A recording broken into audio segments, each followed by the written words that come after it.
भारतीय मजदूर संघ ये हमारी जो बैठक चल रही है, हमारी नियमित बैठक है जो रेगुलर होते रहती है। साल में 2 बार हम लोग इस तरह से बैठते हैं। बैठ करके संगठन के ऊपर में बहुत सारा हम लोग कार्यक्रम वगैरह तय करते हैं या संगठन के विकास की चर्चा करते हैं।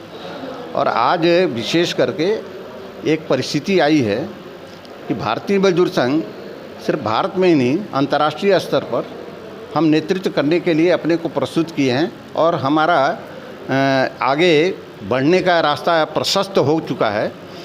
तो उसके बारे में भी अपने कार्यकर्ताओं को तैयार करना, ताकि इनका भी नेतृत्व अपने अपने क्षेत्र में प्रमुख होते जाए। जितने सशक्त होकर के हम अपना यहाँ नेतृत्व कायम करेंगे, उतने ही सशक्त रूप से पूरे भारत को ही नहीं, विश्व को भी हम नेतृत्व दे सकते हैं। और इस तरह से आज अभी यहाँ देखा जाता है तो कुछ जगह थोड़ा सा हमको असुविधा होती है। क्या है कि इस सरकार जो है ना, चाहे किसी भी केंद्र में सरकार हो, राज्य में सरकार हो, सरकार के साथ हमारा संघर्ष होते रहता है। यहाँ भी संघर्ष है। आज जिस क्षेत्र में हम बैठक कर रहे हैं, बगल में झावर माइंस है। झावर माइंस के मैनेजमेंट जो है भारतीय मजदूर संघ के साथ एक सौतेलापन व्यवहार कर रहा है। एक खास यूनियन को वो ज़्यादा प्रश्रय दे रहा है। कारण है कि वह सरकार जो है, यूनियन जो है प्रो गवर्नमेंट यूनियन है, तो प्रो वर्कर होकर भारतीय मजदूर संघ काम करना चाहता है, लेकिन मैनेजमेंट जो है इसको महत्व नहीं दे रहा है। अगर हम भी प्रो मैनेजमेंट होकर प्रो गवर्नमेंट होते तो शायद हमको महत्व मिलता, लेकिन प्रो वर्कर होकर काम करने में थोड़ा दिक्कत आती है। इस चैलेंज को भी हम स्वीकार कर रहे हैं, हमारे कार्यकर्ता भी उसको स्वीकार कर रहे हैं। फिर भी हमारा काम बढ़ रहा है धीरे धीरे। बहुत सारा काम यहाँ अचीवमेंट हुआ है। बहुत सारे लोगों को, हमारे करीब 10-15 लोगों को सस्पेंड किया गया था। आज उसमें से मात्र एक ये आदमी बाहर रह गया, बाकी सारे लोग अपने काम पर वापस आ गए हैं।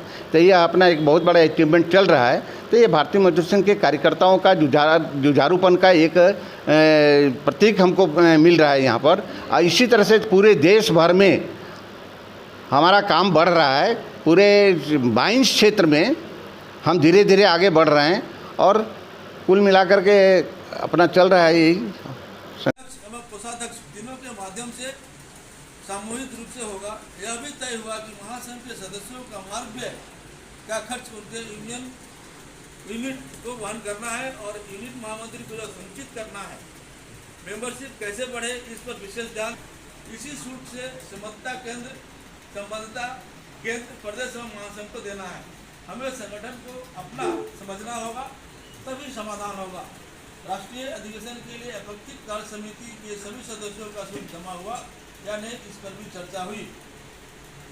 तृतीय एवं अंतिम सत्र अपनी रीति का तहत इस सत्र में झारखंड प्रदेश के संगठन मंत्री का उपस्थिति रहा। उन्होंने अपने सीमित उद्बोधन में सभी प्रतिनिधियों का झारखंड की धरती को स्वागत करते हुए अपने विचार रखे। इसमें उन्होंने सभी प्रतिनिधियों से आपस में चर्चा की और अपना संबोधन समाप्त किए।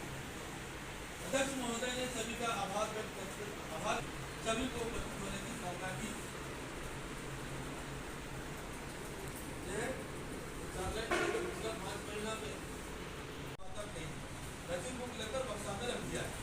कार्यवाही में सर्वसम्मति से तय हुआ कि महासंघ से विलीन होगा या आएगा। विश्वकर्मा संकेत का अकाउंट नंबर 0158 तो कुछ अपरिहार्य कारणवश वहाँ नहीं हो सका।